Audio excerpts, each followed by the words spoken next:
ಶ್ರೀ ಗುರುಭ್ಯೋ ನಮಃ. ಶ್ರೀ ದತ್ತಾತ್ರೇಯರು ಮಹರ್ಷಿ ಅತ್ರಿ ಮತ್ತು ಮಹಾಪತಿವ್ರತೆ ಅನಸೂಯಾದೇವಿಯ ದಿವ್ಯ ಪುತ್ರರು. ಬ್ರಹ್ಮ, ವಿಷ್ಣು ಮತ್ತು ಮಹೇಶ್ವರ ತ್ರಿಮೂರ್ತಿಗಳ ಏಕಸ್ವರೂಪವಾಗಿ ಅವತರಿಸಿದ ಜಗದ್ಗುರುಗಳಾದ ಜ್ಞಾನ, ಯೋಗ, ವೈರಾಗ್ಯ ಹಾಗೂ ಅಪಾರ ಕರುಣೆಯ ಪ್ರತೀಕ. ತಮ್ಮ ಭಕ್ತರ ರೋಗಬಾಧೆ, ದುಃಖ, ನಕಾರಾತ್ಮಕ ಶಕ್ತಿಗಳು ಹಾಗೂ ಜೀವನದ ಅಡೆತಡೆಗಳನ್ನು ನಿವಾರಿಸಿ ಆರೋಗ್ಯ, ಮನಃಶಾಂತಿಯ, ಐಶ್ವರ್ಯ, ಗುರುಕೃಪೆ ಮತ್ತು ಆಧ್ಯಾತ್ಮಿಕ ಪ್ರಗತಿಯನ್ನು ಅನುಗ್ರಹಿಸುವ ದೈವವೆಂದು ಶ್ರೀ ಗುರು ದತ್ತಾತ್ರೇಯರನ್ನು ಭಕ್ತರು ಆರಾಧಿಸುತ್ತಾರೆ. ಓಂ ದ್ರಾಂ ದತ್ತಾತ್ರೇಯಾಯ ನಮಃ. ಶ್ರೀ ಗುರುಭ್ಯೋ ನಮಃ.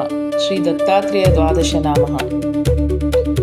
ಪ್ರಥಮಸ್ತು ಮಹಾಯೋಗಿ, ದ್ವಿತೀಯ ಪ್ರಭುರೀಶ್ವರಃ, ತೃತೀಯಶ್ಚ ತ್ರಿಮೂರ್ತಿಶ್ಚ, ಚತುರ್ಥೋ ಜ್ಞಾನಸಾಗರಃ, ಪಂಚಮೋ ಜ್ಞಾನವಿಜ್ಞಾನಂ, ಷಷ್ಠಸ್ಯಾತ್ ಸರ್ವಮಂಗಲಂ, ಸಪ್ತಮೋ ಪುಂಡರೀಕಾಕ್ಷೋ, ಅಷ್ಟಮೋ ದೇವವಲ್ಲಭಃ, ನವಮೋ ನಂದದೇವೇಶೋ, ದಶಮೋ ಆನಂದದಾಯಕಃ, ಏಕಾದಶೋ ಮಹಾರುದ್ರೋ, ದ್ವಾದಶೋ ಕರುಣಾಕರಃ.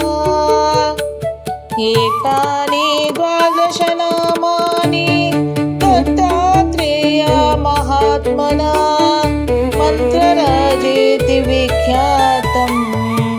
ದತ್ತಾತ್ರೇಯ ಹರಪರಾ ಕ್ಷಯೋಪಸ್ಮಾರ ಕುಷ್ಠಾದಿ ಪಾಪಜ್ವರ ನಿವಾರಣಂ.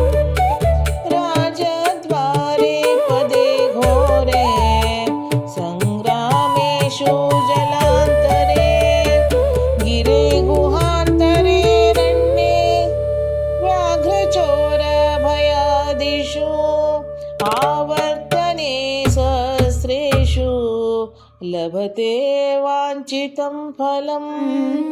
ತ್ರಿಕಾಲೇಯ ಪಠೇ ನಿತ್ಯಂ ಮೋಕ್ಷಸಿದ್ಧಿಮವಾಪ್ನುಯಾತ್. ದತ್ತಾತ್ರೇಯ ಸದಾ ರಕ್ಷೇತ್ ಯದಾ ಸತ್ಯಂ ನ ಸಂಶಯಃ. ವಿದ್ಯಾರ್ಥಿ ಲಭತೆ ವಿದ್ಯಾಂ, ರೋಗಿ ರೋಗಾತ್ ಪ್ರಮುಚ್ಯತೆ, ಅಪುತ್ರೋ ಲಭತೆ ಪುತ್ರಂ, ದರಿದ್ರೋ ಲಭತೆ ಧನಂ, ಅಭಾರ್ಯೋ ಲಭತೆ ಭಾರ್ಯಾಂ, ಸುಖಾರ್ತಿಂ ಲಭತೆ ಸುಖಂ, ಮುಚ್ಯತೆ ಸರ್ವ ಪಾಪೇಭ್ಯೋ, ಸರ್ವತ್ರ ವಿಜಯೀ ಭವೇತ್, ಸರ್ವತ್ರ ವಿಜಯೀ ಭವೇತ್. ಇತಿ ಶ್ರೀ ದತ್ತಾತ್ರೇಯ ದ್ವಾದಶ ನಾಮ ಸ್ತೋತ್ರ ಸಂಪೂರ್ಣ.